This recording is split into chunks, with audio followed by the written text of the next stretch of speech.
P.S. I Hate You by Lauren Connolly. Great read. Was it my favorite read? No, but I think it is definitely worth reading. If you are a fan of Emily Henry, this is the book for you. You're gonna love this. So, the book is about Maddie and Dom. Maddie and Dom share one thing in common, and that is Josh. Josh is Maddie's brother and Dom's best friend. Josh unfortunately passes away from cancer, and in his will, he leaves very specific instructions for Maddie and Dom, who at this point in the story haven't spoken to each other really in like a decade, because 10 years ago, Dom did something completely unforgivable in which caused Maddie to completely move across the country and kind of just abandon her whole life. Dom, your job is to tell my sister why we didn't speak for a stretch of time this past year. And hey, maybe this request is immaterial. Maybe you've already told her everything. But if I know you, Dom, which I think I still... Wait, okay. You haven't. Did the brother take Dom's wife? That's the question. Tell Maddie everything. That's where the story starts off, is at this funeral where Dom and Maddie learn about these specific wishes from Josh.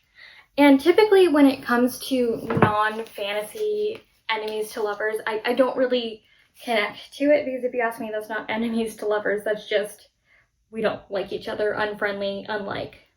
This though, what happens to justify Maddie's hatred towards this guy, truly enemies to lovers, 100% support. Dom leans toward me, his earnest gaze holding mine. I told Josh we got married because Rosalind was pregnant. I knew it! Those last three words play on I knew repeat it. in my head, looping over and over so again proud of as my myself. memory takes me back to that morning when I watched as Dom proposed. And so that was probably my first like plus in this book. I love it when the characters' reactions like are truly justified to what happened. So throughout this book, we find out that Josh wants Maddie and Dom to spread his ashes in 8 places he never got to go to. He was a wildlife photographer, so there was many places he got to visit. Basically, Josh takes Dom and Maddie on this adventure throughout 8 states that he never got to visit, and each letter correlates with one of the states. And in these letters, he leaves instructions on what he wants them to do in this destination and where he wants them to leave their ashes. This is obviously not the ideal situation for Maddie, because she doesn't want to be anywhere in a 5-foot radius of this guy because of what happened. But she'd do anything for her brother. And throughout this story, we learn why Maddie is so distant from her old life and how she grew up and how Dom's family was her found family. Everyone, we've got a guest. This is Damon. As we go throughout this story, we learn why Maddie is the way that she is.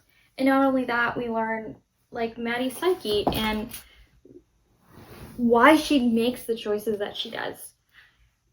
I have come to the conclusion, or at least the realization, that every single book I've read this year has something to do with a difficult mother-daughter relationship. And so someone needs to go back to therapy, I think.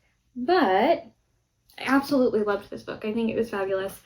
There was some actually shocking and surprising bits in there, and typically I can predict stories pretty well. That's the ADHD in me. But there was just a few twists that I did not see coming, and I really enjoyed when the author was able to surprise me. And throughout me talking, you're going to see some clips of my reactions. Across his pecs. The column of his throat tempts me, that dip at the base tantalizing me.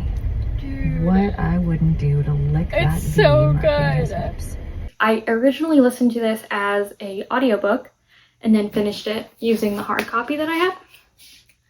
Read it as an audiobook. Like, the audiobook narrator, she was fantastic. She really brought the story to life, and I give all kudos to her. She was great. It is a romance story. It does end with a pseudo happy ending is what I'm gonna give it, and you'll see more of my thoughts in real time. But overall, I think I'd give this book probably a 4-star. It did slow down in the middle, not the middle, but towards the end, and you'll see my frustration with some of the character decisions.